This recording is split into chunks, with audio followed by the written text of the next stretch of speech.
Naramdaman ni Alana Corpus ang pamamanhid ng kanyang pisngi.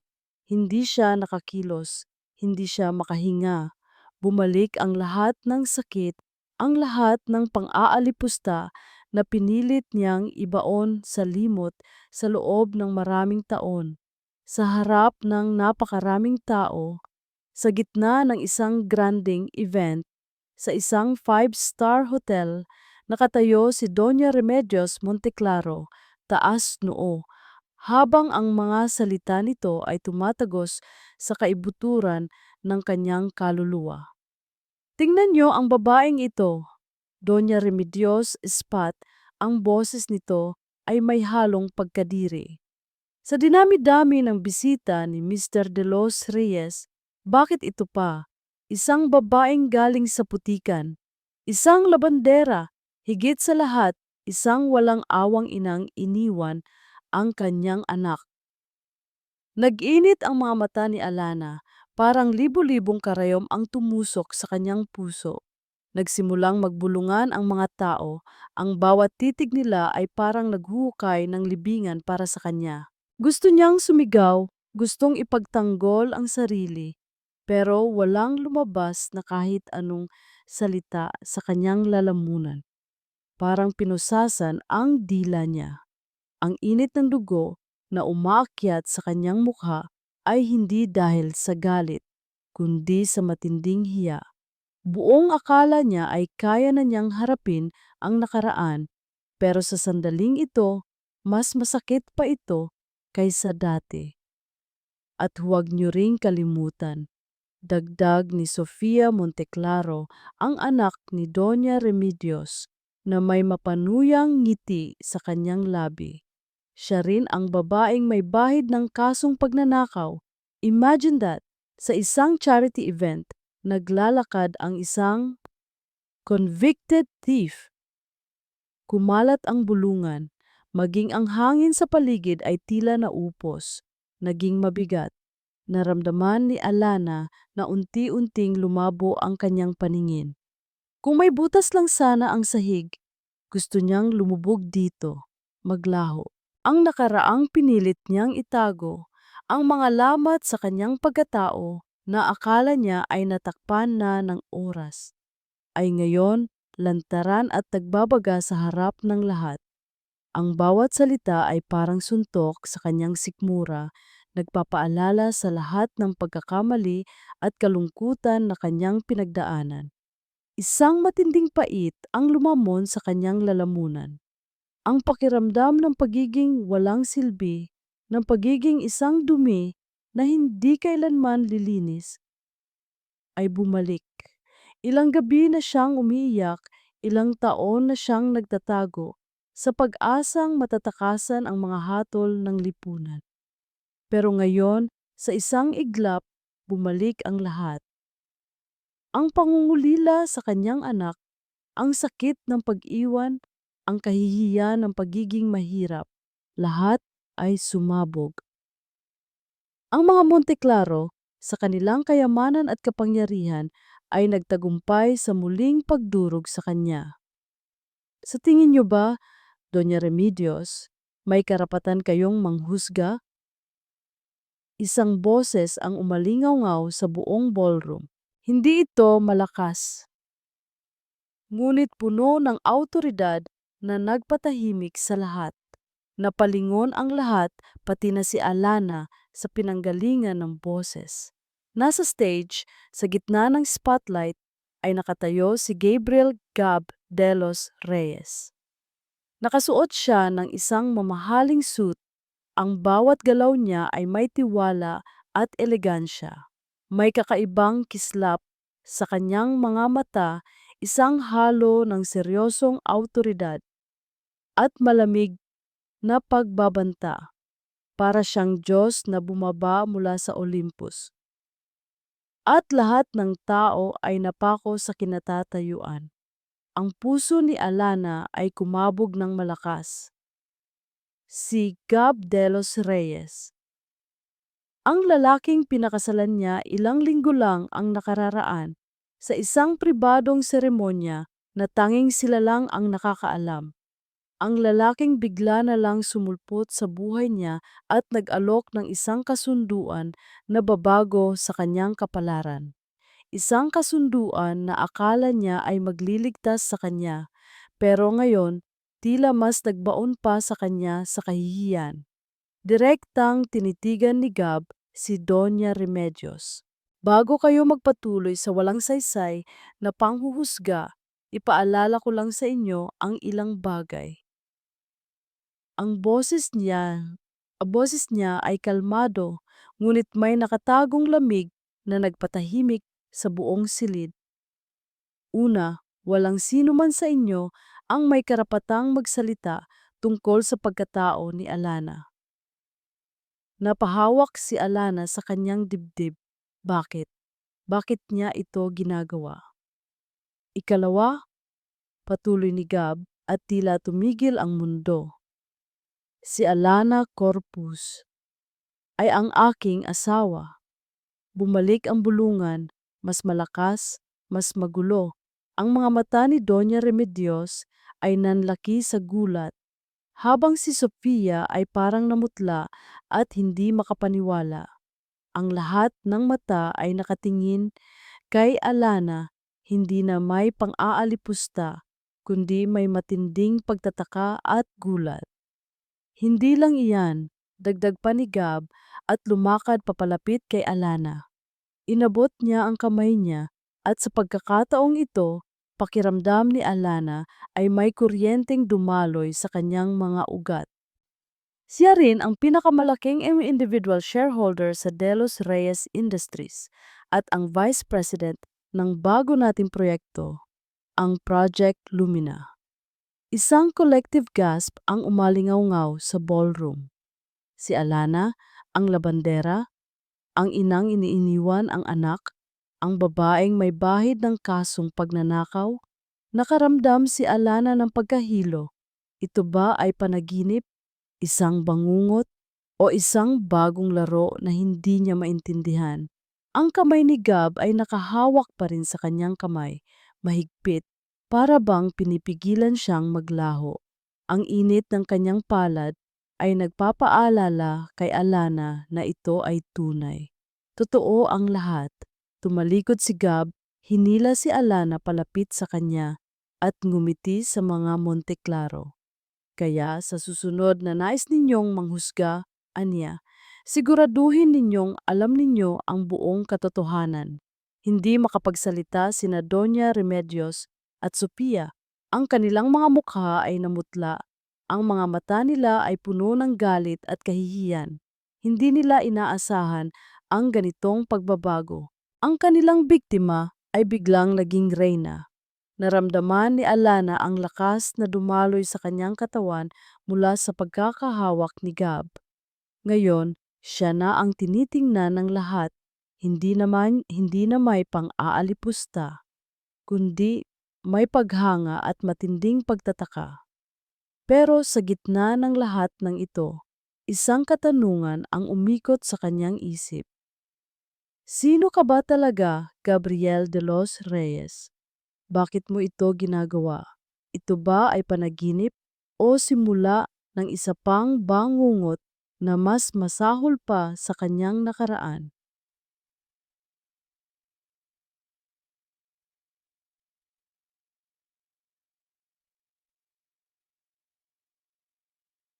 Ang gabi ng charity event ay tila isang malabong panaginip. Ang mga flash ng kamera, ang mga bulungan, ang nagbabagang titig ni Doña Remedios, lahat ay bumalik-balik sa isip ni Alana habang nakasakay siya sa mamahaling sasakyan ni Gabriel de los Reyes. Huminto ang sasakyan sa harap ng isang ingranding gate na bumukas ng tahimik, nagbubunyag ng isang malawak na hardin na nililiwanagan ng mga eleganteng ilaw. Dito ka na titira, malamig na sabi ni Gab, nang hindi man lang tumitingin sa kanya. Ang boses niya ay nagpabalik kay Alanan pero sa realidad, ang kaba sa kanyang dibdib ay muling bumalik. Ang mansyon, isang palasyo, sobrang laki para sa isang tulad niya, Isang babaeng lumaki sa maliit at simpleng tahanan. Ang bawat sulok ay pinupuno ng mga antigong kasangkapan, mamahaling kurtina at mga painting na tila galing sa museo. Naglakad si Alana sa marmol na sahig. Ang bawat hakbang niya ay tila lumilikha ng kakaibang tunog. Naramdaman niya ang lamig ng aircon sa kanyang balat at ang lamig ng pagiging dayuhan sa sarili niyang bagong tahanan. Hindi ko ito maintindihan, Sir Gabriel. Sabi ni Alana, ang boses niya ay mahina pa rin. Bakit mo ito ginagawa? Bakit ako? Bumaling si Gab, ang kanyang mga mata ay matalim. Alana, maliwanag ang ating kasunduan, anya. Ako ang magliligtas sa iyo mula sa iyong nakaraan at sa mga taong umaapi sa iyo.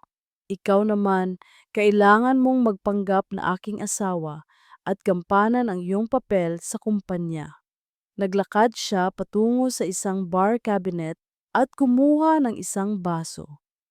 Hindi ito isang fairy tale. Ito ay isang negosyo. Panatilihin mo ang iyong papel sa publiko at protektahan ko ang iyong pangalan. Pero ang mga Monteklaro, wag mong intindihin ang mga Monteklaro. Putol niya. Ako na ang bahala sa kanila. Ang kailangan mo lang gawin ay sumunod sa mga ipinag-uutos ko at huwag kang kumwestiyon. Ang mga salita niya ay parang latigo, nagpapaalala kay Alana sa kanyang lugar. Isang sunod-sunuran, isang tauhan, pero sa kabila ng lahat, hindi niya maiwasang makaramdam ng kakaibang seguridad. Sa unang pagkakataon sa mahabang panahon, mayroong handang ipagtanggol siya. Kinabukasan, isang maliit na boses ang gumising kay Alana. Mama? Napalingon si Alana. Nasa pintuan ng kanyang silid, nakatayo ang isang batang lalaki na may malalaking mata at kulot na buhok, si Angelo Geloy de los Reyes. Ang anak ni Gab. Geloy, bulong ni Alana, ang kanyang puso ay biglang kumabog ng malakas. Lumapit si Geloy, dala ang isang laruan. Ikaw po ba ang bagong mama ko? Tanong niya, ang mga mata nito ay puno ng inosenteng pagtataka. Napaluhod si Alana, ang maliit na mukha, ang mga mata, ang kurba ng labi. May kakaiba sa batang ito na nagpapaalala sa kanya ng kanyang nawawalang anak. Naramdaman niya ang init ng kanyang mga luha na bumalong. Matagal na niyang hindi naramdaman ang ganitong kirot at pangungulila. Geloy, hindi niya napigilan ang sarili na yakapin ang bata. Ang amoy ng bata, ang lambot ng balat nito, ang init ng maliit na katawan. Nagpabalik sa kanya sa nakaraan sa mga sandaling hawak niya pa ang kanyang sariling anak. Napansin ni Gab ang eksena habang pababa siya sa hagdan. Tumigil siya. Tumingin kay Alana, pagkatapos ay kay Geloy. May bahid ng emosyon sa kanyang mga mata na hindi kayang basahin ni Alana. Nang gabing iyon, habang kumakain sila ng hapunan, hindi maiwasang pagmasdan ni Alana si Gab at Geloy. Paano mo nakuha si Geloy, Sir Gabriel? Tanong ni Alana, hindi na nakapagpigil. Bumaling si Gab kay Alana, ang kanyang mukha ay walang ekspresyon. Nakuha ko siya pagkatapos ng isang insidente sa ospital. Ulila siya, wala siyang pamilya. May nakita si Alana na bahid ng kalungkutan sa mga mata ni Gab habang tinititigan nito si Geloy na masayang kumakain. Ito ang kauna-unahang pagkakataon na nakita niya ang isang bahagi ng Gab na malayo sa kanyang pagiging seryoso at malamig. Gusto mo po ba si Geloy, Mama? Tanong ni Geloy habang nakangiti. Oo, Geloy. Sobra. Sinsero at malalim na sagot ni Alana na puno ng pagmamahal ang kanyang puso. Hindi niya maya hindi niya maipaliwanag kung bakit, pero parang may magnetic force na humihila sa kanya patungo sa bata. Habang nagiging komportable si Alana sa mansyon at sa kanyang bagong papel, unti-unti ring nararamdaman niya ang init ng banta mula sa labas. Narinig niya sa TV na patuloy na pinupuna ni Doña Remedios ang biglaang kasal niya kay Gab at may mga bali-balita na naghahanap ng mga butas sa kanyang nakaraan. "Huwag mo silang intindihin," sabi ni Gab isang araw habang binabasa ang dyaryo. "Huwag kang magpapaapekto sa kanilang mga salita." Pero paano? Paano niya hindi iintindihin ang mga salita na sumisira sa kanyang pagkatao? At paano niya hindi mapapansin ang kakaibang koneksyon niya kay Geloy? Kinagabihan, hindi makatulog si Alana. Tahimik siyang pumasok sa silid ni Geloy. Ang maliit na bata ay mahimbing na natutulog. Ang kanyang mga kamay ay nakahawak sa isang teddy bear. Lumapit si Alana, dahan-dahang hinaplos ang pisngi ni Geloy. Ang kislap sa mga mata ng bata, ang hugis ng kanyang ilong, ang paraan ng paghinga nito. Lahat ay tila pamilyar. Isang matinding pangungulila sa nawawala niyang anak ang bumalik, kasabay ng isang nakabibinging tanong na hindi niya mabigyan ng sagot. "Sino ka ba talaga, anak? At bakit mo ako tinatawag?" Lumipas ang mga araw. Unti-unting nasasanay si Alana sa kanyang bagong buhay. Nag-aral siya ng mga etiketa sa lipunan, sinikap na sinikap na gampanan ang kanyang papel bilang asawa ni Gabriel de los Reyes sa mga social event at pilit na itinago ang kanyang tunay na nararamdaman sa likod ng isang ngiti. Pero sa bawat pagngiti, sa bawat pagtitig ng mga tao, bumabalik ang anino ng kanyang nakaraan. Ang pang-aalipusta ni Doña Remedios ay tila isang sugat na hindi naghihilom. Isang hapon, habang naglalaro si Geloy sa hardin, pinagmamasdan siya ni Alana mula sa balkonahe. Ang paraan ng pagtawa nito, ang maliit na peklat sa kanyang kanang tuhod na halos hindi mapansin, ang paborito nitong kanta. Lahat ay tila pamilyar. Napakagat labi si Alana. Hindi ito maaaring basta-basta. Ang kanyang puso ay nananabik, puno ng pag-asa at takot sa iisang pagkakataon. "May problema ka ba, Alana?" Bumaling si Alana. Nasa likod niya si Gab, nakatayo, ang kanyang mga mata ay mataman na nakatitig kay Geloy. "Wala po, Sir Gabriel." Tugon niya, mabilis na nilayo ang tingin kay Geloy. "Pinagmamasdan ko lang si Geloy." Hindi umimik si Gab. Pinagmasdan lang din niya ang bata. Ang katahimikan niya ay laging nagpapaisip kay Alana. Ano ba ang tumatakbo sa isip ng lalaking ito? Nang gabing iyon, habang nagbabasa siya ng lumang libro sa kanyang silid, nahulog mula sa pahina ang isang kupas na litrato. Ito ang larawan ng kanyang anak noong sanggol pa ito, isang larawan na matagal na niyang itinago, puno ng sakit at pangungulila. Pinunasan ni Alana ang litrato at nang tingnan niya ito, biglang tumigil ang kanyang paghinga. Ang mga mata ni Giloy, ang bilog na pisngi, ang maputing balat, ang pagkakapareho sa pagitan ng kanyang anak sa litrato at kay Geloy ay nakakatakot, nakakapagtaka. Para silang kambal. Ang dating pagdududa ay naging isang matinding hinala. Kinabukasan, sa isang gala dinner para sa isang proyekto ng De Los Reyes Industries, muling nagpakitang gilas si Doña Remedios. Lumapit siya kay Alana, kasama si Sophia, at sa harap ng maraming tao, sinimulan na naman ang kanyang pang-aalipusta. "Mabutit narito ka, Alana. Doña Remedios began, ang boses nito ay may halong pagka-insulto. Akala ko'y naglilinis ka pa ng banyo sa mansyon ni Gabriel. Nakalimutan mo na siguro ang pinanggalingan mo, di ba? Nagsimulang magbulungan ang mga bisita. Naramdaman ni Alana ang pag-akyat ng init sa kanyang mukha. Pinilit niyang manatiling kalmado, ang kanyang mga kamay ay mahigpit na nakakuyom sa gilid ng kanyang gown. Hindi ko naman po kailanman ikinahiya ang pinanggalingan ko, Doña Remedios. Mahinang tugon ni Alana. Marangal ang maging labandera, mas marangal kaysa sa mga taong nang aalipusta. Nagtawanan ang ilang bisita, ang iba naman ay bumulong-bulong. Nginisian siya ni Doña Remedios. Oh, talaga ba? Marangal? Hindi ko naman kasi maalala na ang marangal na trabaho ay may kasamang kasong pagnanakaw, Alana.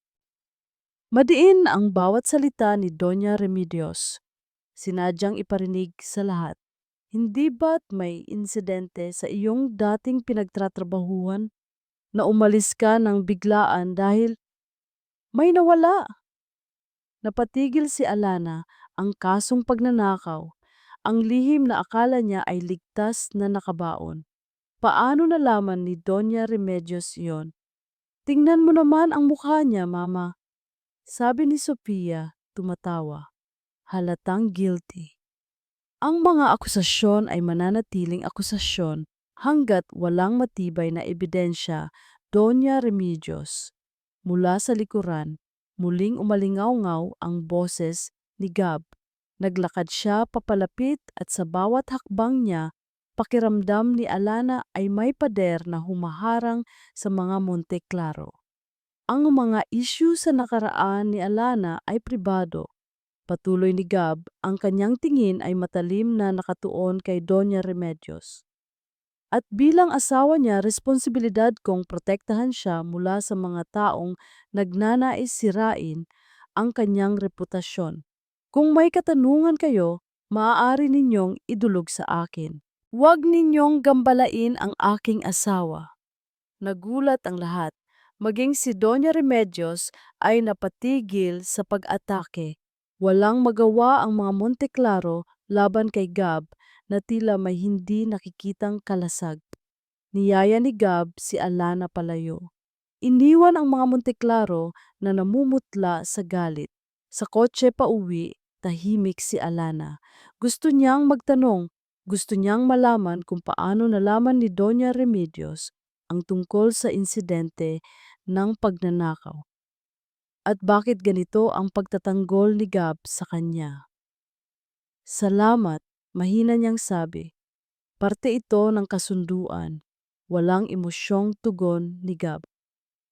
Wala kang dapat ipagpasalamat. Ngunit sa gitna ng kanyang mga salita, pakiramdam ni Alana ay mayroong ibang ibig sabihin. Ang misteryo ni Gab ay lalong lumalalim at ang kanyang pagtatanggol ay lalong nagpapaisip kay Alana. Bakit nga ba niya ito ginagawa? Anong tunay niyang motibo? Nang gabing iyon, pinagmasdan ni Alana ang kanyang refleksyon sa salamin. Ang mga mata niya ay puno ng pagod, pero may karingalan sa kanyang tindig. Hindi na siya ang Alana na madaling yumuko. May isang batang nakakapit sa kanyang puso at ang batang iyon ay kailangan niya. Inilabas niya ang litrato ng kanyang anak at itinago sa ilalim ng isang lumang libro sa kanyang drawer. Hindi niya na kayang baliwalain ang pagdududa. Alam niya na may kinalaman si Gab sa paglitaw ni Geloy sa buhay niya. Kailangan niyang malaman ang buong katotohanan. Kailangan kong malaman ang totoo. Bulong niya sa hangin. Ang kanyang boses ay puno ng determinasyon. Kung si Geloy nga ang anak ko, hindi ko hahayaang mawala pa siya muli. Hahanapin ko ang bawat piraso ng nakaraan, kahit ano pa ang maging kapalit.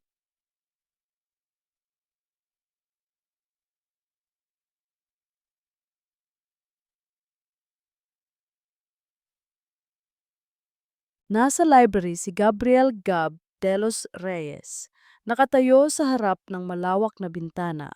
Pinagmamasdan ang naglalaro sina Alana at Geloy sa hardin. Nakita niya ang isang ngiti sa labi ni Alana, isang ngiting hindi niya pa nakikita dati, isang ngiting puno ng pagmamahal. Ngunit sa likod ng ngiting iyon, may nakita rin si Gab na pagdududa sa mga mata ng babae. Hindi siya nagulat. Alam niyang malapit nang matuklasan ni Alana ang ilan sa mga lihim na pilit niyang tinatago. Matagal na niyang pinlano ang lahat. Bawat galaw, bawat salita, bawat kasunduan. Ang pagpapakasal kay Alana ay hindi isang biglaang desisyon. Ito ay isang kalkuladong hakbang, isang bahagi ng isang mas malaking plano upang protektahan si Alana, ibalik ang kanyang anak, at sa huli, ilantad ang tunay na kulay ng mga Monteclaro. Gaano pa kaya katagal mo kayang itago ang totoo, Gab? Bulong niya sa sarili. Naramdaman niya ang kirot sa kanyang dibdib. Ang ideya na masasaktan niya si Alana sa sandaling malaman nito ang buong katotohanan ay nagpapahirap sa kanya. Ngunit walang ibang paraan. Para sa proteksyon nila, kinailangan niya itong gawin. Kailangan niyang maging anghel na tagapagligtas. At ang demonyo na nagtatago ng mga lihim sa iisang pagkakataon. Sir Gabriel, tawag ng kanyang sekretarya, si Maya sa intercom. Mr. Reyes at Attorney Morales are here. Papasukin mo sila. Sagot ni Gab, ang kanyang boses ay muling bumalik sa karaniwan nitong pagiging seryoso at walang emosyon. Pumasok si Attorney Morales, ang kanyang pinagkakatiwalaang abogado, kasama si Mang Reyes, ang kanyang private investigator. Umupo sila sa malaking mesa sa library. Ano ang balita tungkol sa mga Monteclaro? Tanong ni Gab. Ang kanyang tingin ay matalim. Mas agresibo sila ngayon, sir, sagot ni Mang Reyes. May impormasyon kaming natuklasan na nagbayad sila ng malaking halaga sa dating amo ni Alana, si Aling Tessie, upang magbigay ng pahayag laban kay Alana tungkol sa insidente ng pagnanakaw noon. Kumuyom ang kamao ni Gab. Ang babaeng iyon, kaya pala. Bukod doon, may mga blind item na lumalabas sa social media at ilang tabloid na nagpapahiwatig na ang kasal mo kay Alana ay isang sham at ginagamit mo lang daw siya para sa isang personal vendetta. Dagdag ni Attorney Morales, sinisipat ang mga dokumento sa kanyang harap. Tumingin si Gab sa labas ng bintana kung saan patuloy na naglalaro sina Alana at Keloy. Alam niyang masakit ito para kay Alana, pero kailangan nilang dumaan dito. Ano ang plano natin, attorney? Tanong ni Gab. May nakalap na kami tungkol sa Project Lumina, sir. Maraming irregularidad ang matagal nang ginawa ni Doña Remedios Monteclaro sa ilalim ng kanyang impluensya, lalo na sa bidding ng lupa. Mayroon din kaming ebidensya na nag-attempt sila na dayain ang appraisal ng property para masira ang project mo. Paliwanag ni Attorney Morales. Ito lang ba? Tanong ni Gab, may bahid ng pagkadismaya sa kanyang boses. Nagkatinginan si Attorney Morales at Mang Reyes. Mayroon pa, sir, sabi ni Mang Reyes, ibinaba ang kanyang boses. Tungkol sa ospital na nasunog noon, may mga bagong saksing lumutang, mga dating empleyado na pinilit nilang manahimik. Ang sabi, hindi lang basta aksidente ang nangyari. May kinalaman si Doña Remedios sa cover-up ng isang malaking financial scam na naging sanhi ng pagkamatay ng maraming pasyente. Naramdaman ni Gab ang pagbilis ng tibok ng kanyang puso. Ito na. Ito ang kinalabasan ng kanyang matagal na paghihintay. At ang tungkol sa Ama ni Geloy, tanong ni Gab, ang boses niya ay naging formal. Namatay siya sa sunog, sir. Pero may mga pahiwatig na may kinalaman si Doña Remedios sa pagpapatahimik sa kanya dahil may alam siya sa mga transaksyon ng mga Monteclaro.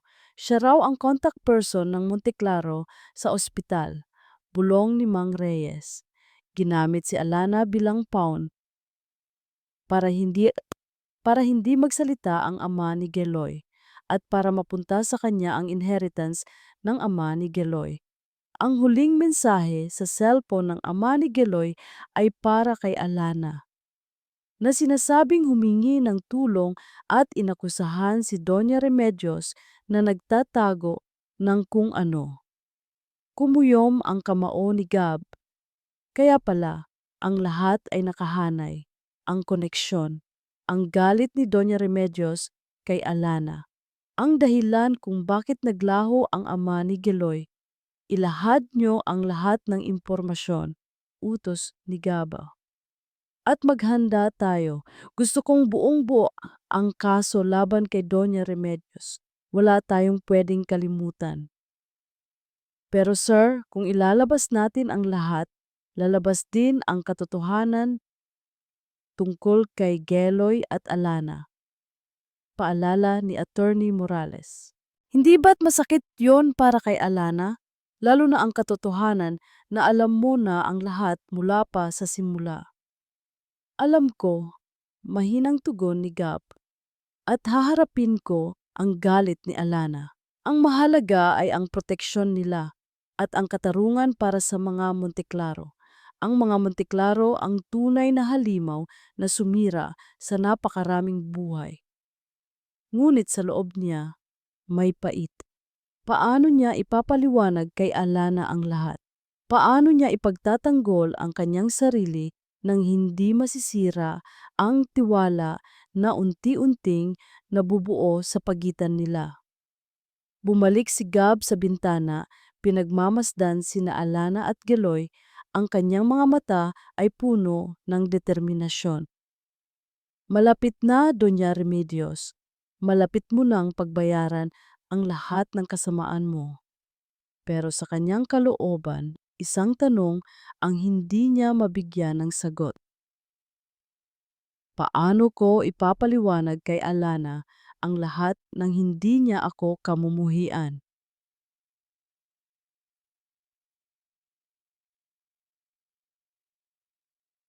Nagising si Alana isang umaga na may mabigat na pakiramdam.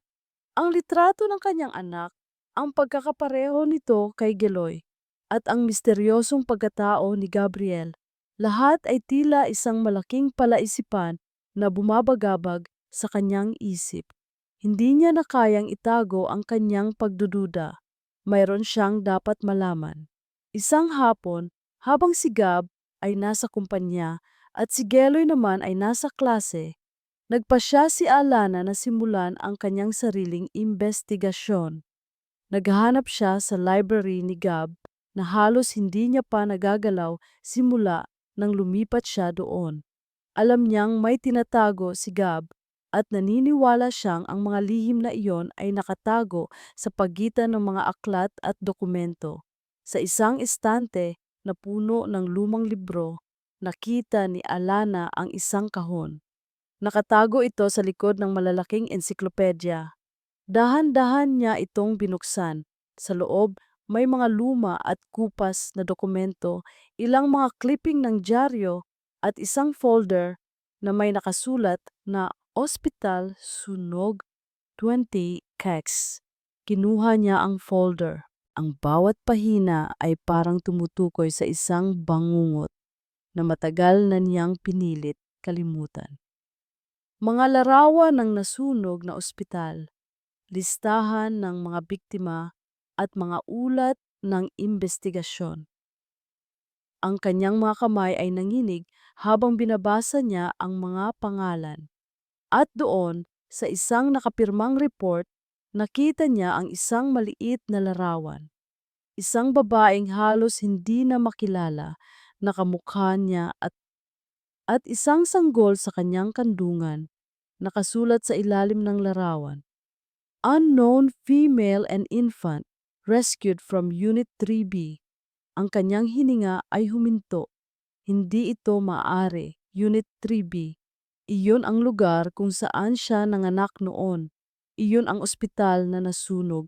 Iyon ang gabi na nawala sa kanya ang kanyang anak. Sa isang sobre sa loob ng folder, may nakita siyang isang lumang resibo. Resibo ng laundry shop. Ang laundry shop kung saan siya nagtrabaho. At sa ilalim ng resibo, may nakasulat na pangalan. Alana Corpuz. Napahawak si Alana sa kanyang bibig. Nag-init ang kanyang mga mata. Si Gab, alam niya. Alam ni Gab ang lahat. Simula pa lang, ang kasunduan, ang pagpapakasal, ang lahat ng pagtatanggol niya, lahat ng iyon ay bahagi ng isang malaking pagpapanggap. Narinig niya ang pagbukas ng pinto sa ibaba. Si Gab. Nagtago si Alana ng folder at ng resibo, ngunit ang kanyang puso ay malakas na kumakabog. Pumasok si Gab sa library. Ang kanyang tingin ay diretso kay Alana. Anong ginagawa mo rito, Alana? Tanong niya, ang boses niya ay kalmado ngunit may bahid ng pagdududa. Nagbabasa lang po ako. Sagot ni Alana, ang boses niya ay nanginginig. Lumapit si Gab, pinulot ang isang aklat na nahulog sa tabi ng kahon. Alam mo ba na bawal magbasa ng mga lumang dokumento nang walang permiso? Tinitigan ni Alana si Gab, ang kanyang mga mata ay puno ng hinanakit. Gaano mo na po alam ang lahat, Sir Gabriel? Tanong niya, hindi na nakapagpigil, hindi sumagot si Gab, tinitigan lang niya si Alana, ang kanyang muka ay seryoso. May mga bagay na hindi mo kailangang malaman, Alana. Ginagawa ko lang ang dapat kong gawin para protektahan ka. Protektahan o lukuhin, tumulo ang luha mula sa mga mata ni Alana. Ang anak ko, si Geloy, alam mo, di ba? Napatigil si Gab. Ang kanyang mga mata ay nanliit. Ano ang pinagsasasabi mo? Huwag ka nang magkunwari, Gab, sabi ni Alana. At sa kauna-unahang pagkakataon, tinawag niya ito sa kanyang pangalan ng walang galang. Nakita ko ang mga dokumento. Alam kong may kinalaman ka sa nakaraan ko. Alam mo na si Geloy ang anak ko. Pinilit ni Gab na ipaliwanag, ngunit hindi na makinig si Alana. Ang sakit ng pagtataksil ay mas matindi kaysa sa sakit ng pang-aalipusta. Kinabukasan, habang naglalaro sina Alana at Geloy sa hardin, may nangyari na mas lalong nagpatunay sa kanyang hinala. Tumakbo si Geloy papunta kay Alana, dala ang isang bulaklak. Mama, tingnan mo po, para sa'yo. Sigaw ni Geloy, ang kanyang mukha ay puno ng kagalakan. Napahinto si Alana. Mama? Nagsimulang umiyak si Alana. Niyakap niya si Geloy ng mahigpit. Ang kanyang puso ay puno ng labis na pagmamahal at sakit. Ang bata na akala niya ay nawala na ay nasa kanyang mga bisig ngayon. Pero paano? Bakit? At bakit niya nilihim ito? Nang gabing iyon, hindi na nakatulog si Alana. Tiningnan niya ang singsing sa kanyang daliri, pagkatapos ay ang walang laman na kama ni Gab. Napuno siya ng pagdududa, ng galit, at ng matinding kalungkutan. Nagsimulang gumawa ng sariling hakbang si Alana. Nakiusap siya sa isang dating kaibigan sa probinsya, si Manang Esther, na maghanap ng anumang impormasyon tungkol sa ospital na nasunog at sa posibleng kinalabasan ng kanyang anak. Hindi niya na kayang manatili sa kadiliman. Ang pagkakakilala niya kay Gabriel de los Reyes ay puno ng lihim at pagtataksil. Nagtataka siya, gaano na katagal mo nang alam ang lahat, Gab? Gaano mo na katagal akong niloloko? Isang matinding pakiramdam ng pagtataksil at pait ang dumaan sa kanyang puso na nagbabanta na durugin ang anumang pag-asa na meron siya.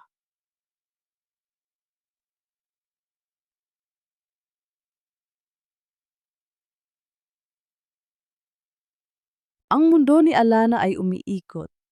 Ang mga salita ni Manang Esther, ang matandang kapitbahay niya sa probinsya, ay umalingaw-ngaw sa kanyang isip. Oo, Alana, naalala ko ang sunog sa ospital noon. Matindi yon, maraming nawala, pero may narinig akong bulong-bulungan noon na may nakaligtas na sanggol, anak daw ng isang dalagang ina na umalis na sa bayan. At may isang binata, si Daniel, na naging biktima rin daw ng sunog. Siya ba ang ama ng anak mo? Bumaba ang linya ni Manang Esther, ngunit ang puso ni Alana ay tila huminto. Si Daniel, ang pag-ibig niya noon, ang ama ng kanyang anak. Kaya pala, ang lahat ay tila konektado. Ang sakit ay nagpaalala sa kanya na si Daniel ay namatay sa sunog, pero hindi iyon ang pinakamasakit. Ang pinakamasakit ay ang koneksyon kay Geloy at kay Gab. Sa pagkakataong ito, wala nang magagawa si Alana kundi ang harapin ang katotohanan. Kinabukasan, habang nasa trabaho si Gab, muling bumalik si Alana sa library. Mayroon siyang hinahanap, isang bagay na hindi na pwedeng itago. Sa likod ng isang portrait sa dingding, nakita ni Alana ang isang maliit na safe. Hindi siya makapaniwala. Bakit may safe sa likod ng isang painting? Nanginginig ang kanyang mga kamay habang sinubukan niyang buksan ito. Sa tulong ng isang susi na nakita niya sa isang lihim na compartment sa ilalim ng desk ni Gab, bumukas ang safe at doon nakita niya isang selyadong sobre na may nakasulat na para kay Alana mula kay Daniel. Ang liham. Ang liham na hinahanap niya sa loob ng maraming taon.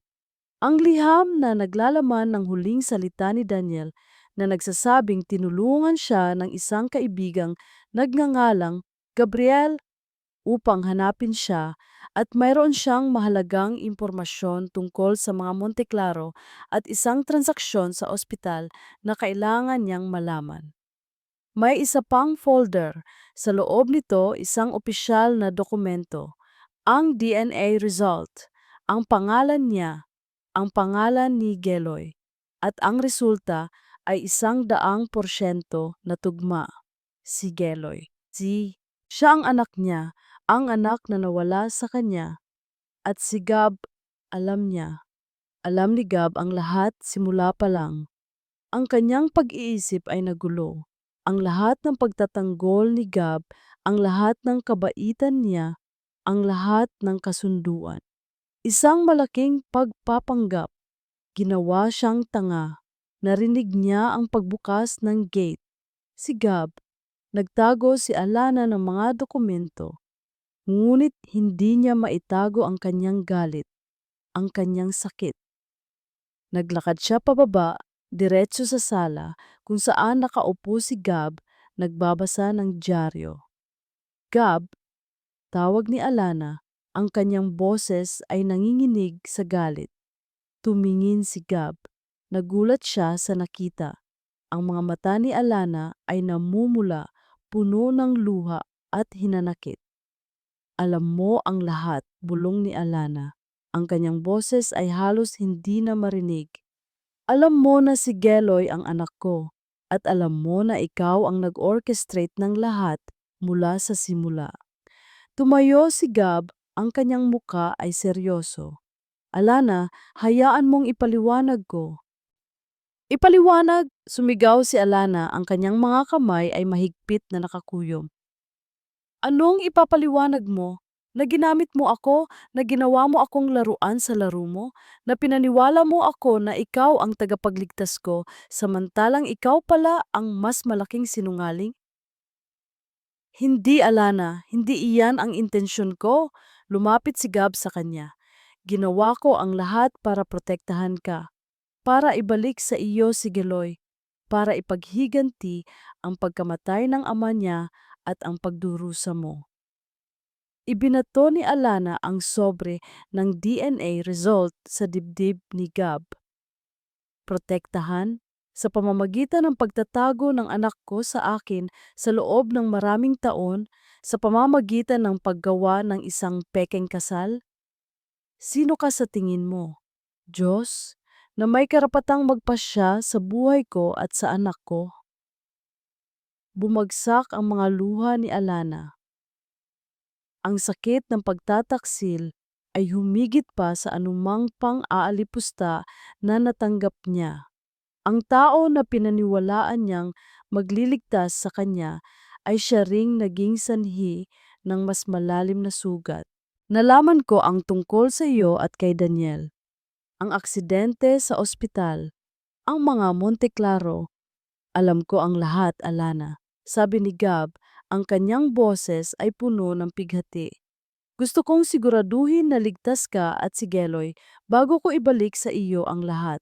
Gusto kong buong-buo ang ebidensya laban sa mga Monteclaro para hindi na nila kayo magawang saktan. Ngunit hindi na makinig si Alana. Ang kanyang mundo ay gumuho. Ang mga pader na itinayo niya sa paligid ng kanyang puso ay tuluyan ng nasira. Ayoko na. Ayoko na sa iyo, Gab. Sabi ni Alana, ang kanyang boses ay halos hindi na marinig. Ayoko na sa kasunduang ito. Ayoko na sa buhay na ito.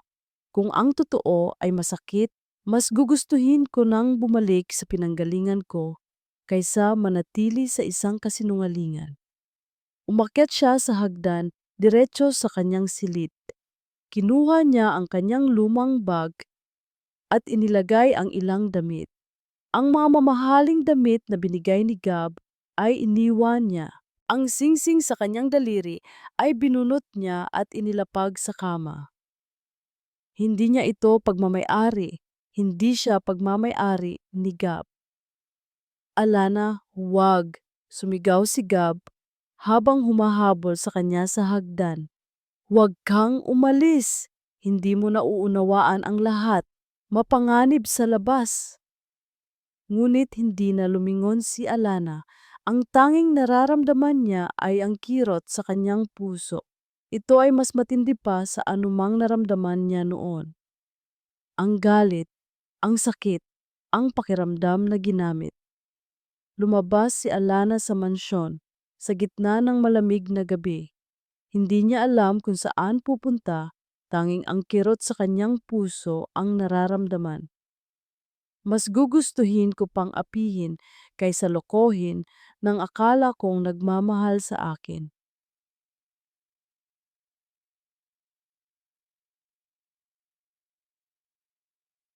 Malamig ang gabi at mas malamig ang simoy ng hangin na humahaplos sa mukha ni Alana habang naglalakad siya sa madilim na kalsada. Iniwan niya ang mansyon ni Gab, iniwan ang lahat ng luho, ang lahat ng kasinungalingan. Wala siyang dalang anumang bagay maliban sa kanyang lumang shoulder bag at ang sakit na bumabali sa kanyang dibdib. Ang bawat hakbang ay tila nagdadala sa kanya pabalik sa nakaraan, sa buhay na pinilit niyang takasan. Nakahanap si Alana ng isang mumurahing boarding house sa isang eskinita sa Tondo. Maliit ang kwarto, may bahid ng lumang amoy, at ang dingding ay may bakas ng kung ano-anong mantsa. Ito ang matagal na niyang kinalimutan na buhay. Ang pagkain ay pinagkakasya, ang tulog ay hindi mahimbing. Ang paghahanap ng trabaho ay naging mas mahirap pa kaysa dati. Walang kumpanya ang gustong kumuha ng isang babaeng walang malinaw na credentials na may nakaraan na puno ng alingasngas. At kamakailan lang ay naugnay sa isang iskandalo ng isang mayamang negosyante. Sa mga araw na lumipas, lalo pang nadama ni Alana ang pangungulila kay Geloy, ang kanyang anak. Ang bata na muling ipinagkaloob sa kanya ngunit muling inagaw ng isang kasinungalingan. Sa tuwing nakikita niya ang mga batang naglalaro sa kalye, nagtatago siya, ayaw niyang makita ang inosenteng saya na hindi niya na maibibigay sa kanyang sariling anak. Nagtataka siya kung kumusta na si Geloy, kung naalala pa ba siya ng bata, kung hinahanap ba siya nito. Isang hapon, habang kumakain si Alana ng mumurahing lugaw, binuksan niya ang luma at sirang TV sa boarding house. At doon, nakita niya si Doña Remedios Monteclaro, nakasuot ng mamahaling damit, nakangiti sa harap ng kamera. Ayon sa aming eksklusibong impormasyon, ani Doña Remedios, ang kanyang boses ay puno ng mapanuyang galak. Ang kasal ni Gabriel de los Reyes at ng babaeng si Alana Corpus ay pinawalang bisa na. Hindi nga raw nagtagal ang kanilang pagpapanggap na pag-ibig. Humigpit ang hawak ni Alana sa kanyang kutsara. Kitang-kita naman ang motibo ng babaeng yon. Patuloy ni Doña Remedios, may pagka-dindab kadiri sa kanyang mukha. Isang hamak na labandera na may bahid ng kasong pagnanakaw, nagpanggap na asawa ng isang bilyonaryo, isang oportunista, isang gold digger. Ginamit lang si Gabriel Parel de los Reyes para sa kanyang sariling kapakanan. Biglang nag-iba ang tono ni Doña Remedios, tila nagtatago ng galit.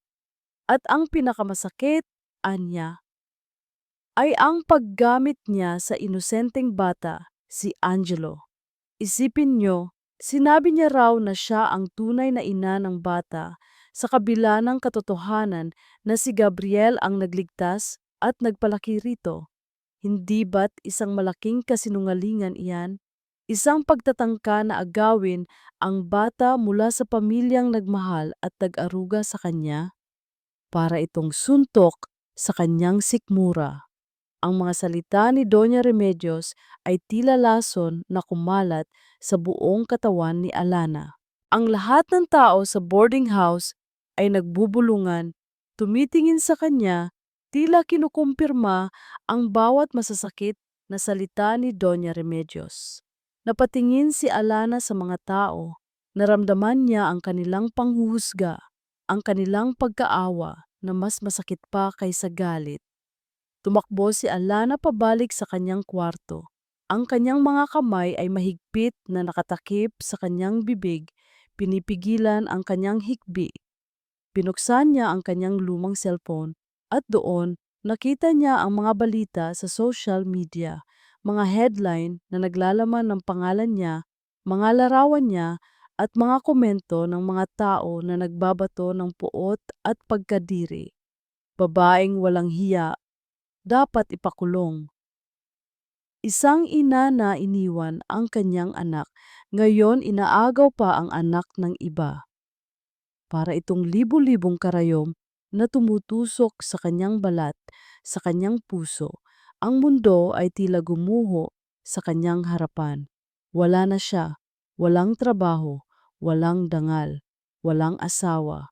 At ngayon, nawala na rin sa kanya si Geloy. Naramdaman niya ang matinding pagkaiisa, ang pakiramdam na wala siyang pwedeng puntahan, wala siyang pwedeng sandalan. Walang nakakaintindi sa kanya, hindi siya makahinga. Napaupo siya sa sahig, kinuyom ang kanyang tuhod at sumubsob sa kanyang mga braso. Nagsimulang lumabas ang mga hikbi, unti-unti hanggang sa naging malakas na iyak. Sa kanyang isip, muling bumalik ang mukha ni Geloy. Ang malungkot na mata ng bata, ang kanyang anak, ang tunay niyang anak.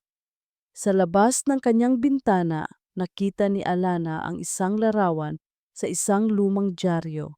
Isang larawan ni Geloy kasama si Gab sa harap ng mansyon. Malungkot ang mga mata ni Geloy, tila may hinahanap. Narinig din niya ang balita na si Gabriel de los Reyes ay nahaharap sa matinding problema sa kanyang kumpanya dahil sa mga akusasyon ni Doña Remedios.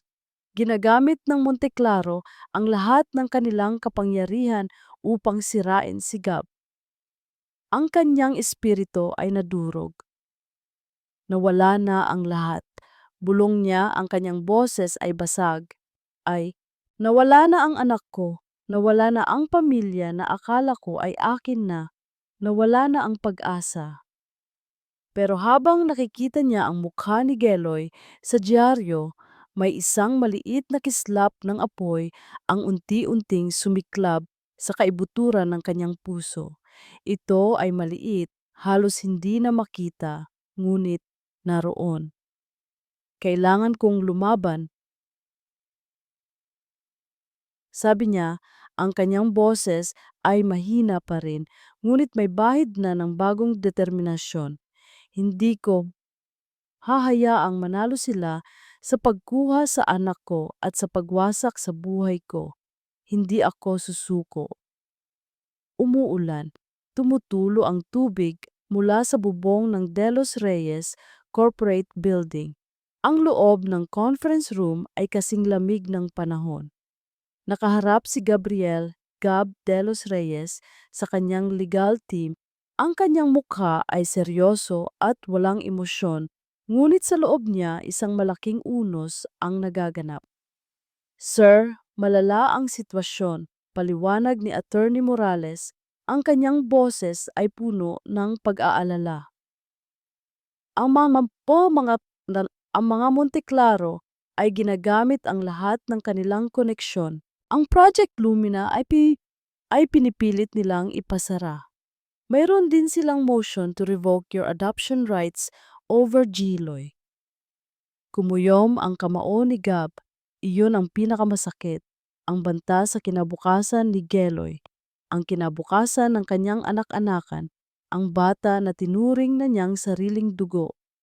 Ang dahilan nila, malamig na tanong ni Gab. Pinipilit nilang patunayan na ikaw ay unfit parent. Patuloy ni Attorney Morales, hirap na hirap sa bawat salita, na ang kasal ninyo ni Alana ay isang sham, na ginamit mo lang si Alana para sa iyong personal na atsida. At dahil daw sa kaguluhan na ito, hindi raw ligtas si Geloy sa iyong pangangalaga. Ginamit din nila ang pag-alis ni Alana bilang proof na hindi ka pamilyadong tao para itong suntok sa kanyang sikmura. Ang lahat ng pinilit niyang protektahan ay unti-unting nawawala. Ang mga Monteclaro na akala niya ay mapapabagsak niya ng madali ay mas agresibo kaysa inaakala niya. Kailangan nating hanapin si Alana, sabi ni Gab.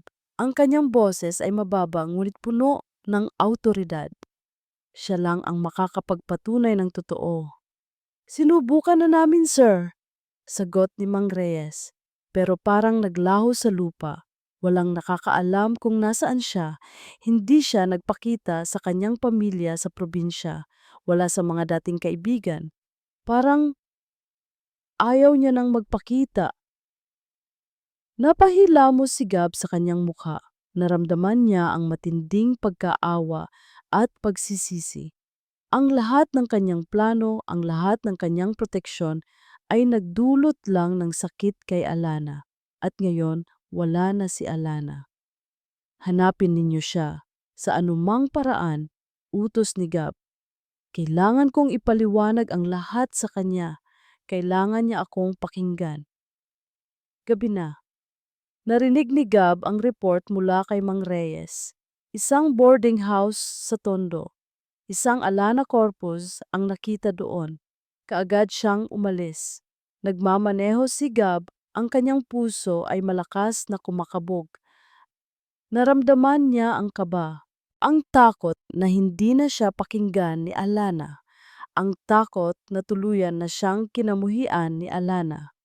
Nang makarating siya sa boarding house, matagal siyang tumayo sa labas ng kwarto ni Alana.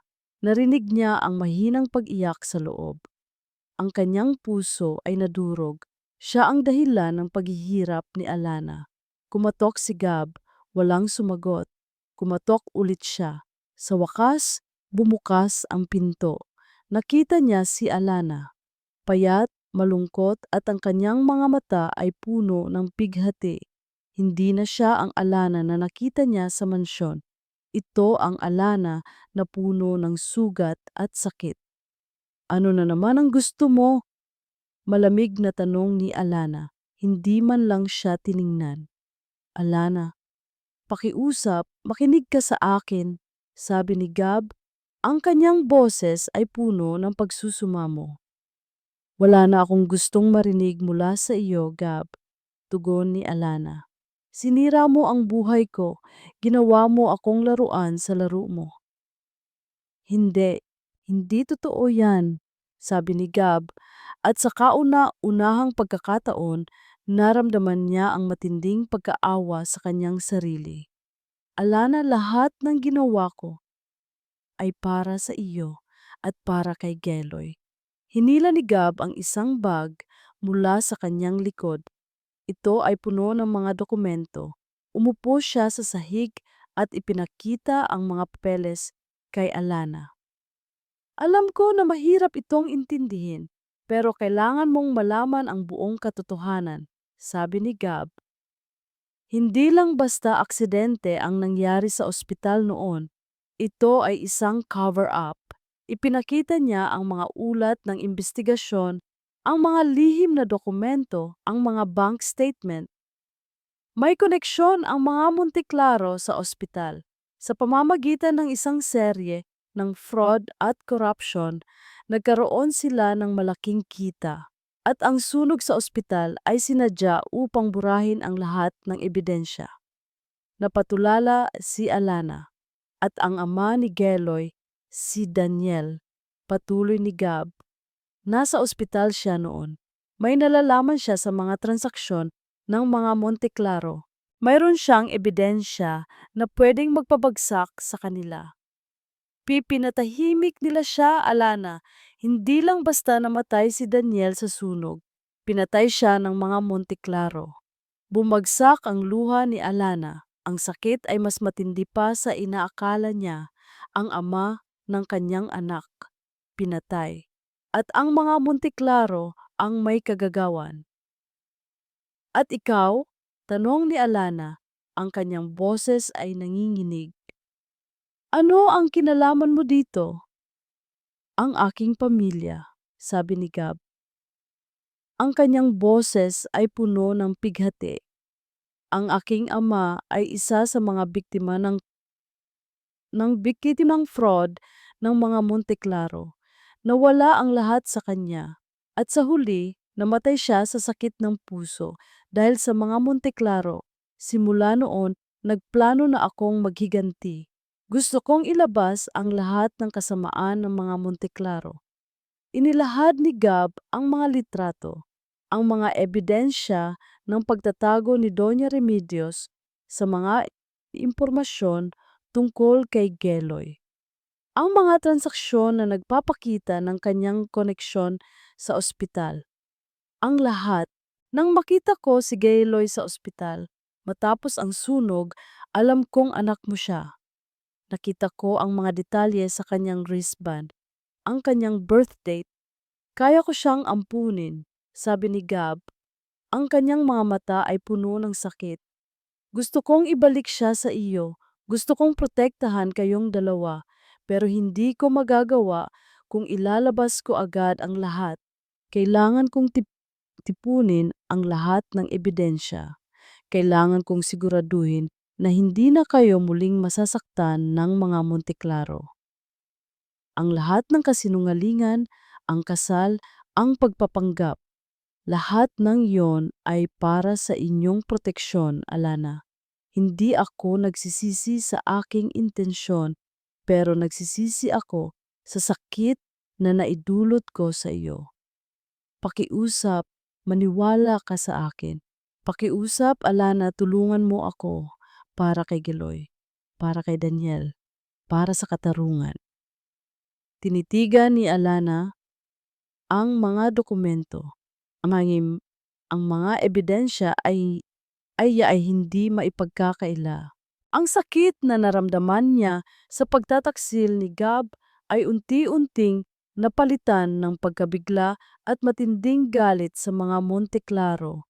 Ang mga Monteclaro, hindi lang sila basta mga mapagmataas na tao. Sila ay mga mamamatay tao. Naintindihan na niya ang sakripisyo ni Gab at ang lawak ng kasamaan ni Doña Remedios.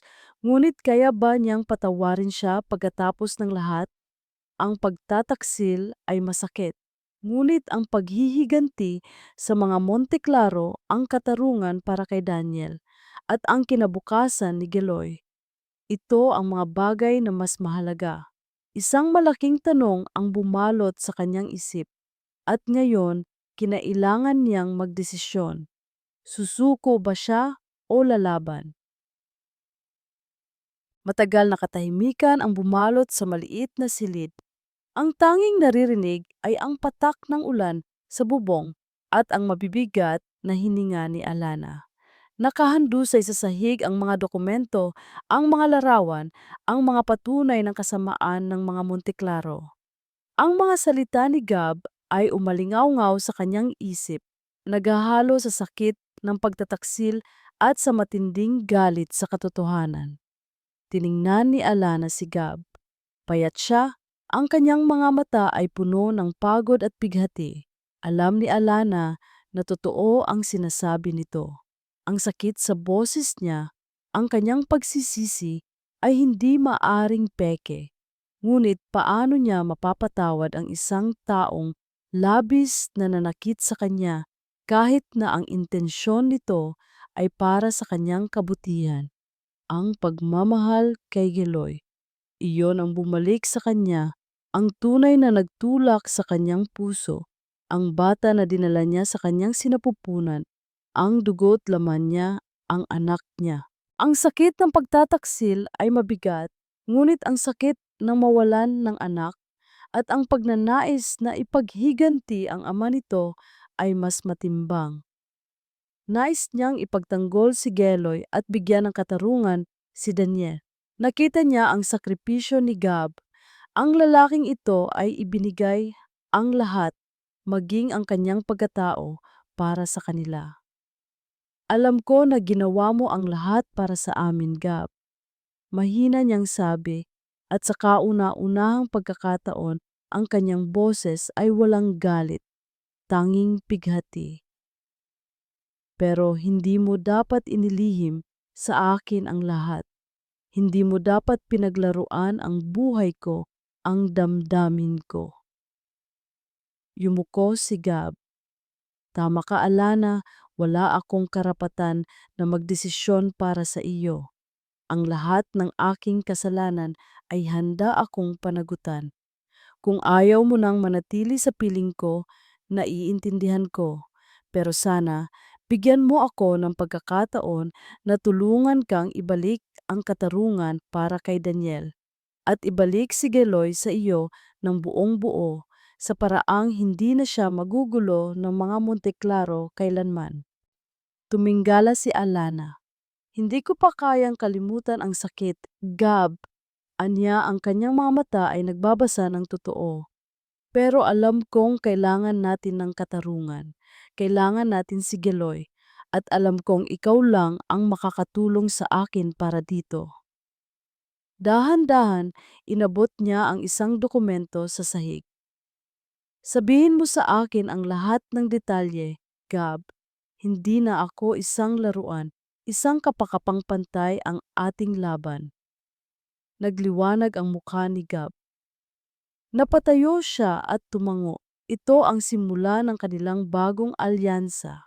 Sa maliit na boarding house, sa gitna ng kadiliman ng gabi, muling nabuo ang tiwala, hindi ng isang asawa sa asawa, kundi ng dalawang taong may iisang layunin. Magdamag silang nag-usap. Inilahad ni Gab ang lahat ng kanyang nalalaman. ang bawat piraso ng ebidensya, ang bawat koneksyon. Si Alana naman, ibinahagi ang kanyang karanasan, ang kanyang mga takot, at ang kanyang pagnanais na matuto. Hindi na siya ang Alana na madaling yurakan. Mayroong apoy na nagsisimulang magliyab sa kanyang puso. Kailangan natin ng tulong, sabi ni Alana matapos ang kanilang diskusyon. Hindi tayo pwedeng mag-isa laban sa mga Monteklaro. Kailangan natin ng mga taong may katarungan pa sa puso. Mayroong isang reporter na matagal nang naghahanap ng katotohanan tungkol sa ospital na sunog, si Miss Teresa Lim, sabi ni Gabi. Sinubukan siyang patahimikin ng mga Monteklaro noon, pero matapang siya. Sigurado akong handa siyang tumulong. Kinabukasan, lumabas si Alana sa boarding house, suot ang kanyang pinakasimpleng damit. Ngunit ang kanyang tindig ay matatag, ang kanyang mga mata ay puno ng determinasyon. Hindi na siya ang babaeng nagtatago, hawak niya ang liham ni Daniel, ang katibayan ng kanilang pag-ibig at ang katotohanan na nagbubuklod sa kanya kay Geloy. Nagkita sila ni Gab at Miss Teresa Lim sa isang pribadong cafe. Ibinahagi nila ang kanilang mga natuklasan.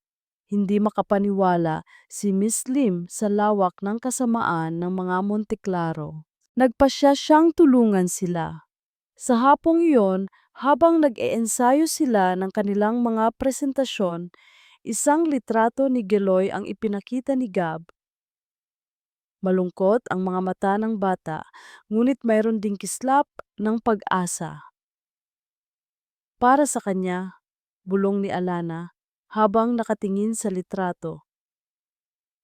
Para sa kanya, gagawin ko ang lahat. Nagkatinginan si Alana at Gab. Mayroong bagong pag-unawa sa pagitan nila, isang pag-unawa na mas matibay kaysa sa nakaraan. Hindi na ito isang kasunduan, kundi isang alyansa ng pagmamahal at katarungan. Ang mga sugat ay unti-unting naghihilom at ang pagmamahal na nakalimutan ay muling sumisipol. Handa na sila. Hindi ito magiging madali, sabi ni Gab. Ang kanyang mga mata ay puno ng pagmamahal at paggalang. Alam ko, sagot ni Alana, ang kanyang boses ay matatag. Ang kanyang puso ay puno ng bagong lakas. Pero hindi na tayo nag-iisa.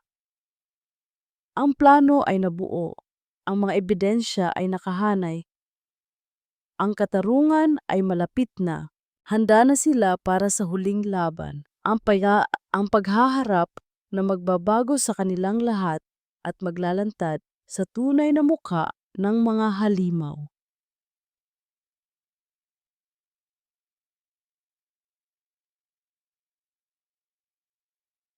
Nagulantang ang buong venue. Ang air-conditioned ballroom ng Heritage Hotel na dati puno ng bulong-bulungan at pagtataka ay ngayon napuno ng matinding katahimikan habang lumalabas si Gabriel de los Reyes sa likod ng stage kasama si Alana Corpuz. Ang kanilang pagpasok ay tila isang grandeng entrance ng dalawang mandirigma, handa sa huling paghaharap. Sinalubong sila ng matatalim na tingin ni Doña Remedios Monteclaro na nakaupo sa front row kasama ang kanyang anak na si Sofia. Ang Doña ay nakangisi, puno ng pagkamataas. Akala niya ay siya ang nanalo. Ngunit sa likod ng nangising iyon, mayroong bahid ng kaba na hindi niya maitago. Si Sofia naman ay nakatingin kay Alana. Ang kanyang mga mata ay puno ng pagkadiri at inggit. Umakyat si Gab sa stage. Ang mikropono ay nakahanda. Ang kanyang tingin ay matalim na dumapo kay Doña Remedios bago siya humarap sa madla. Ang bawat kamera ay nakatutok sa kanya. Ito na, ang huling laban. Ang laban na matagal niyang pinaghandaan. Magandang hapon po sa inyong lahat, panimula ni Gab. Ang kanyang boses ay kalmado, at may awtoridad. Marami po sa inyo ang nagtataka kung bakit ko po kayo inimbitahan dito. Ito po ay hindi lamang tungkol sa Delos Reyes Industries. Ito po ay tungkol sa katotohanan at katarungan.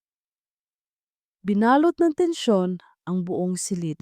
Nagsimulang magpakita si Gab ng mga slideshow sa malaking screen, mga dokumento, mga bank statement, mga kontrata. Sa loob ng maraming taon, ang mga Monteclaro sa pangunguna ni Doña Remedios Monteclaro ay gumawa ng sunod-sunod na financial fraud at corruption na humantong sa pagbagsak ng ilang proyekto at negosyo. Paliwanag ni Gab, ang bawat salita ay may bigat. Ang pinakamatindi po sa lahat ay ang kanilang koneksyon sa ospital na nasunog noong nakaraang dekada. Umalingaw-ngaw ang bulungan. Ang mga mukha ni Doña Remedios at Sofia ay unti-unting namutla. Ang sunog po sa ospital ay hindi basta aksidente. Patuloy ni Gab. Ito po ay sinadya. Sinadya upang burahin ang mga ebidensya ng kanilang malalim na korupsyon. Maraming inosenteng buhay ang nawala. Kabilang na po ang aking ama na naging biktima ng kanilang fraudulent scheme. May kinuha si Gab sa kanyang bulsa, isang maliit na USB. Isinaksak niya ito sa laptop. Mayroon po kaming isang espesyal na bisita ngayon na magpapatunay sa mga sinasabi ko, sabi ni Gab at tiningnan si Alana. Tumango si Alana. Lumabas si Miss Teresa Lim, ang matapang na reporter, at umupo sa tabi ni Gab. Sa kanyang likod, lumabas ang isang matandang lalaki na nakamaskara, ang dating head engineer ng ospital.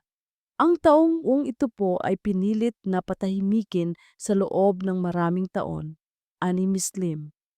Ngunit ngayon, handa na siyang magsalita. Nagsimulang magsalita ang head engineer, ang kanyang boses ay nanginginig ngunit puno ng determinasyon. Inilahad niya ang lahat ng kanyang nalalaman tungkol sa mga utos ni Doña Remedios na baguhin ang electrical wirings ng ospital, ang mga substandard materials, at ang pagtatago ng mga emergency exits. Ang lahat ng ito ay para makatipid sa budget at para makakuha ng mas malaking cut mula sa construction project. Ang lahat po ay para matakpan ang financial fraud na ginawa ng Monteclaro Group of Companies, sabi ng engineer. At ang sunog po ay para burahin ang lahat ng traces ng kanilang kasamaan. Nagulantang ang lahat, nagkagulo ang media. Ang mukha ni Doña Remedios ay naging asul. At mayroon pa po akong isang ebidensya, sabi ni Gab, at sa kanyang utos ipinakita ang isang audio recording. POV. Alana Corpus. Nagsimulang kumabog ang puso ni Alana. Ito na, ang pinakamabigat na bahagi. Ang audio recording ay malinaw. Boses ni Doña Remedios Monteclaro. Hayaan mo silang mamatay. Hindi ko kailangan ng witnesses. Pati na rin ang gigong lalaking yan, si Daniel. Napakaraming alam. Kung hindi siya mamatay, siguraduhin mong hindi siya makakapagsalita. At yung babaeng iyon, si Alana, wag mo na siyang hanapin. Hayaan mo siyang magdusa. Ang anak niya, ipaampun mo. Hindi ko kailangan ng reminder ng kanilang dumi. Ang boses ni Doña Remedios ay puno ng lamig, ng kawalang awa. Ang lahat ng tao sa ballroom ay nakinig, tahimik. Ngunit ang kanilang mga mata ay puno ng gulat at pagkadiri. Bumagsak ang luha mula sa mga mata ni Alana. Si Daniel. Pinatay. Ang anak niya, sinadyang ilayo sa kanya. Hindi ito basta-basta pang-aalipusta. Ito ay isang tunay na kasamaan. Napatingin si Alana kay Doña Remedios.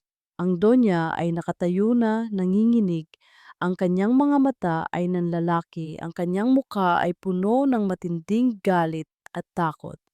Si Sofia naman ay nakatingin sa kanyang ina, ang kanyang mukha ay puno ng pagkaawa at kahihiyan. At ngayon, sabi ni Gab, at inabot niya ang mikropono kay Alana. Hayaan nating magsalita ang babaeng pinilit nilang sirain. Ang babaeng ginawa nilang laruan. Ang babaeng minamaliit. Humakbang si Alana, ang kanyang mga kamay ay nanginginig, ngunit ang kanyang mga mata ay matatag. Hinarap niya si Doña Remedios. Doña Remedios, nagsimula si Alana, ang kanyang boses ay mahina, ngunit sa bawat salita, lumalabas ang kanyang tapang. Inalipusta niyo ako. Tinawag niyo akong labandera, isang walang awang ina, isang magnanakaw.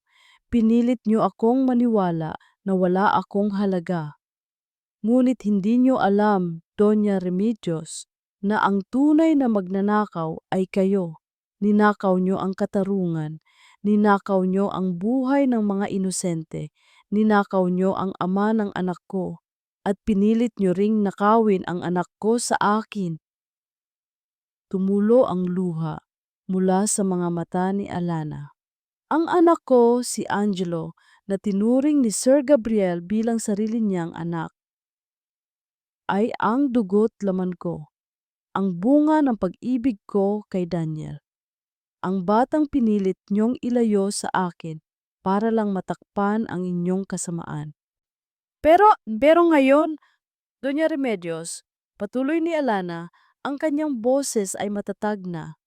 Hindi na ako ang dating Alana, hindi na ako matatakot, hindi niyo na ako kayang sirain, dahil ang halaga ko ay hindi nanggagaling sa inyong paghuhusga. Ang halaga ko ay nasa aking pagmamahal, sa aking pagiging ina at sa aking tapang na lumaban para sa katotohanan. Nagsimulang magpalakpakan ang mga tao, nagsigawan ang media. Kasalanan niya lahat, sigaw ni Doña Remedios. Ang kanyang muka ay naging pula sa galit at kahihiyan. Niloloko niya kayong lahat, isang hamak na labandera, isang sinungaling. Ngunit huli na ang lahat, lumapit ang mga pulis na inimbitahan ni Gab. Doña Remedios Monteclaro, you are under arrest for multiple counts of fraud, corruption, conspiracy to commit murder and obstruction of justice. Ani ng isang opisyal ng pulisya. Nagsisigaw si Doña Remedios, nagpupumiglas, ngunit wala na siyang magawa. Si Sofia naman ay tumakbo palayo, ang kanyang mukha ay puno ng luha at kahihiyan. Niyakap ni Gab si Alana. Ang kanyang mga mata ay puno ng pagmamahal. Ngunit sa gitna ng lahat ng kaguluhan, sa gitna ng mga palakpakan, naramdaman pa rin ni Alana ang kirot sa kanyang puso. Ito ay bahagi ng nakaraan na hindi basta-basta mawawala. Tumayo si Alana sa stage. Ang kanyang mga mata ay nakatingin sa direksyon kung saan dinala ang Donya. Nagsisimula na ang katarungan, ngunit sa kanyang mga mata, may nananatiling bakas ng nakaraang puno ng sakit kahit na nagawa na ang katarungan. Liwanag ba ito ng pag-asa o paalala ng malalim na sugat na matagal nang pinagaling? Liwanag na ipinaglaban, ngunit ang presyo ba ay masyadong mataas? Ang ingay ng mga kamera, ang mga sigaw ng reporter, ang galit ni Doña Remedios, lahat ay tila lumulutang sa hangin. Isang linggo na ang lumipas simula nang bumagsak ang imperyo ng mga Monteclaro, ngunit para kay Alana, parang kahapon lang ang lahat. Ang katarungan ay nakamit. Si Doña Remedios ay nakakulong, naghihintay ng mga kaso na humahabol sa kanya. Si Sofia ay nagtatago, ang reputasyon ng pamilya ay lubusang nawasak. Pero sa kabila ng lahat ng iyon, ang puso ni Alana ay mabigat pa rin.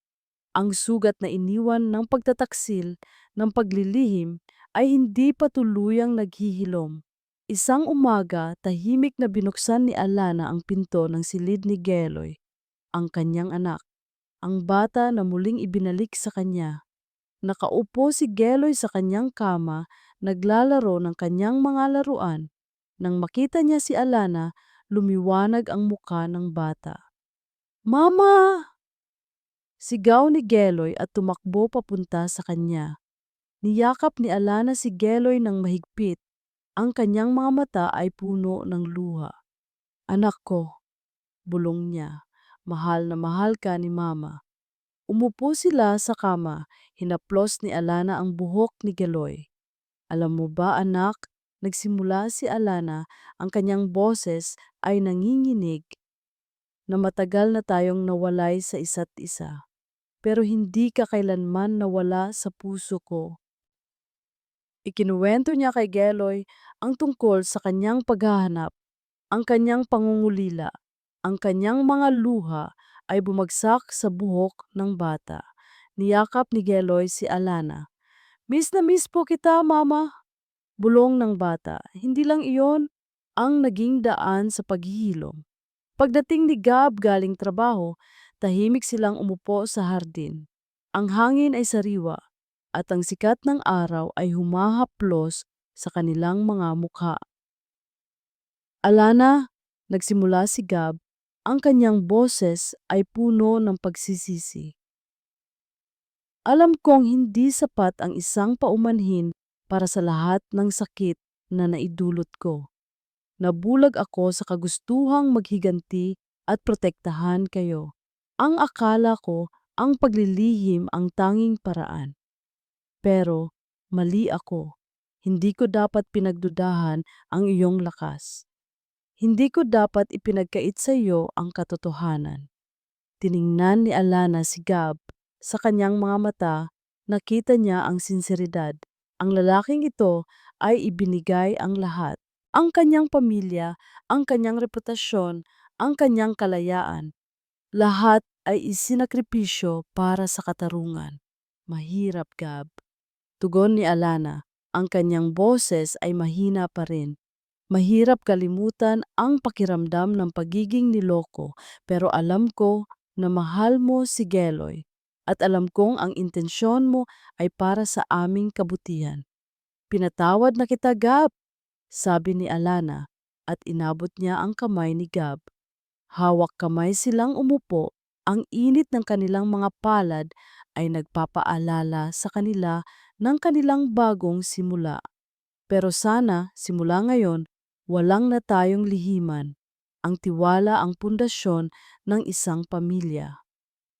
"Pangako," sabi ni Gab.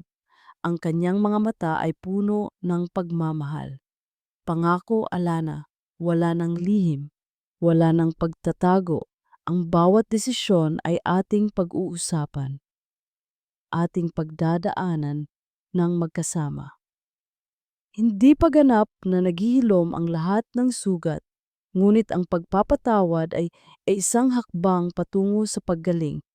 At sa wakas, naramdaman ni Alana ang kapayapaan sa kanyang puso. Ang galit sa mga Monteklaro ay unti-unting nawala. Napagtanto niya na ang patuloy na pagtanim ng puot ay hindi makakatulong sa kanyang sarili. Isang hapon, pumunta si Alana sa kulungan, hindi para bisitahin si Doña Remedios, kundi para harapin ang kanyang sariling nakaraan. Ayaw niyang makita ang Donya, ayaw niyang marinig ang kanyang boses. Ngunit kailangan niyang isara ang kabanatang ito. Nagpapakita ba siya ng pagsisisi? Tanong ni Alana sa jail guard. "Wala po, ma'am," sagot ng gwardya. Patuloy pa rin po siyang nagagalit at sinisisi ang lahat sa inyo at kay Sir Gabriel. Napabuntong hininga si Alana. Hindi ito ikinagulat niya. May mga taong hindi talaga natututo. Ngunit sa pagkakataong ito, hindi na ito nakaapekto sa kanya. Ang galit ay wala na. Ang tanging nararamdaman niya ay awa. Awa para sa isang babaeng nabulag sa kayamanan at kapangyarihan.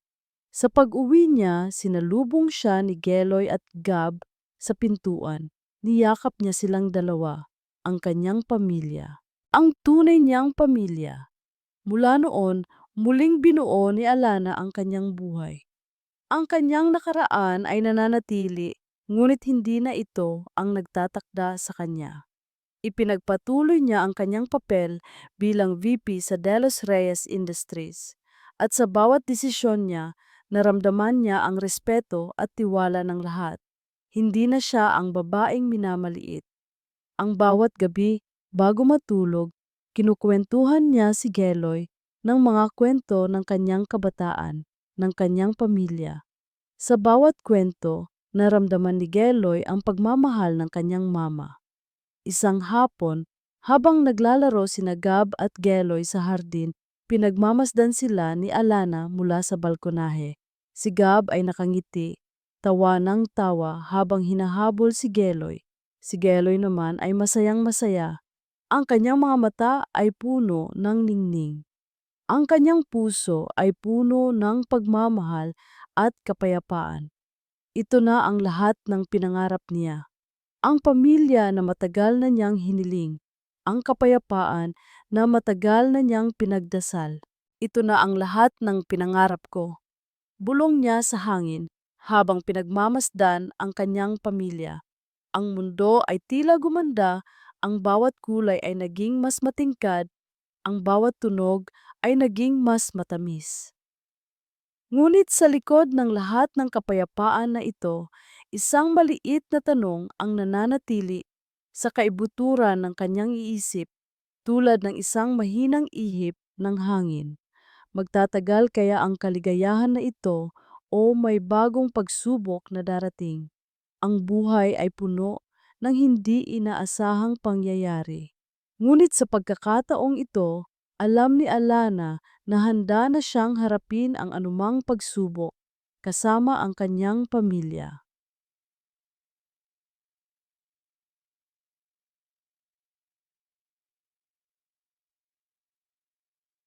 Ang sikat ng araw ay tumatagos sa malawak na bintana ng kanyang opisina.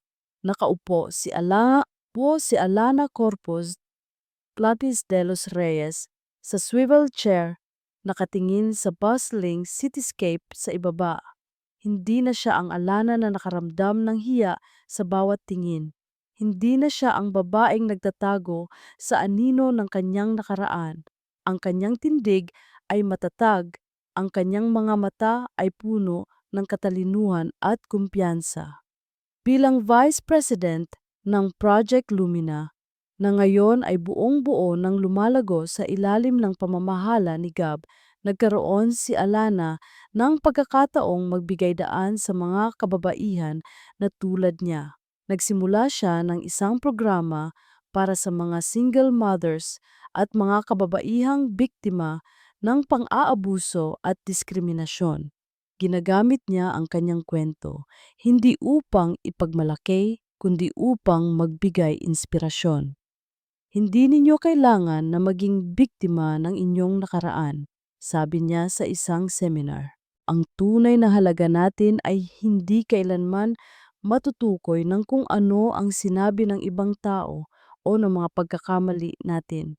Ito ay nasa ating kakayahang bumangon, magmahal at magpatawad. Una sa lahat, ang pagpapatawad sa ating sarili. Sa kanyang desk, nakita niya ang isang litrato. Siya, si Gab at si Geloy nakangiti, magkakayakap. Ang pamilya na inakala niyang hindi na niya kailanman makakamit. Mama, Bumukas ang pinto. Pumasok si Geloy, dala ang kanyang school bag at sa likod niya ay si Gab nakangiti. Paano ang araw mo sa eskwela, anak? Tanong ni Alana at nilapitan ang bata. Niyakap niya si Geloy, hinalikan sa noo.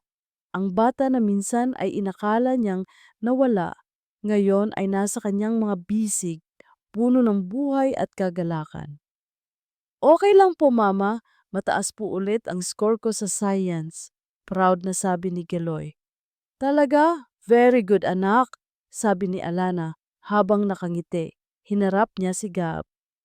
Pasok ka na, mahal. Bakit ka pa sa labas? Ayoko kasing makagulo sa iyo, VP Alana. Biro ni Gab habang ginagantihan ang ngiti niya. Tumabi siya kay Alana at inakbayan ito. Ang init ng kanyang yakap ay nagpapaalala kay Alana sa kanyang lakas at seguridad. Ang dating Gab na misteryoso at sarado ay ngayon ay mas bukas, mas mapagmahal at higit sa lahat, mas tapat. Isang taon na ang lumipas simula nang maging ganap ang katarungan. Si Doña Remedios ay nahatulan ng mahabang taon sa bilangguan. Ang pangalan ng Monteclaro ay naging simbolo ng katiwalian. Ngunit para kina Alana at Gab, ang lahat ng iyon ay bahagi na lang ng nakaraan. Nang gabing iyon, habang mahimbing na natutulog si Galoy, tahimik na umupo si Alana at Gab sa kanilang balkonahe. Ang mga bituin ay nagkikislapan sa kalangitan. Masaya ka ba, Alana? Tanong ni Gab habang hinahawakan ang kanyang kamay. Tiningnan ni Alana ang kanyang singsing sa daliri. Ang singsing na minsan niyang tinapon, ngayon ay suot niya muli, simbolo ng kanilang pinagsamahan. Masaya ako, Gab, tugon ni Alana. Ang kanyang mga mata ay puno ng luha ng kagalakan. Hindi ko akalain na darating ang araw na ito, ang araw na may pamilya ako, na may anak ako, na may mahal akong lalaki, na tanggap ako kung sino ako. Ang lahat ng pinagdaanan natin ay nagpalakas sa atin, sabi ni Gab, at hinalikan ang kamay ni Alana. Ang pagmamahal natin, ang tiwala natin, at ang pagnanais natin para sa katarungan, iyon ang nagbago sa ating lahat. Niyakap ni Alana si Gab. Sa kanyang mga bisig, naramdaman niya ang init ng pagmamahal. Ang kanilang kwento ay hindi nagsimula sa isang fairy tale, kundi sa sakit, sa lihim, at sa pagtataksil. Ngunit sa huli, ang pag-ibig, pagpapatawad, at paghahanap ng katarungan ang nagbigay sa kanila ng isang tunay na happily ever after. Ilang taon ang lumipas. Si Geloy ay lumaki, naging isang matalino at mapagmahal na binata. Patuloy na naging inspirasyon si Alana sa maraming kababaihan. Ang kanyang boses ay naging simbolo ng pag-asa. Si Gab at Alana ay naging simbolo ng isang matibay na pag-ibig na pinatatag ng mga pagsubok at pinalalim ng pagpapatawad. Isang araw habang nakaupo si Alana sa hardin, pinagmamasdan ang kanyang pamilya na masayang nagtatawanan, napangiti siya. Wala nang bakas ng sakit sa kanyang puso, wala nang anino ng nakaraan. Ang lahat ay bago, ang lahat ay buo. Ang tunay na halaga ng isang tao ay hindi kailanman matutukoy ng kanyang nakaraan, kundi ng kanyang kakayahang bumangon, magmahal, at magpatawad, bulong niya sa hangin. Ito ang aking kwento. Ito ang aking bagong simula. At sa aking puso, alam kong ito ay mananatili magpakailanman.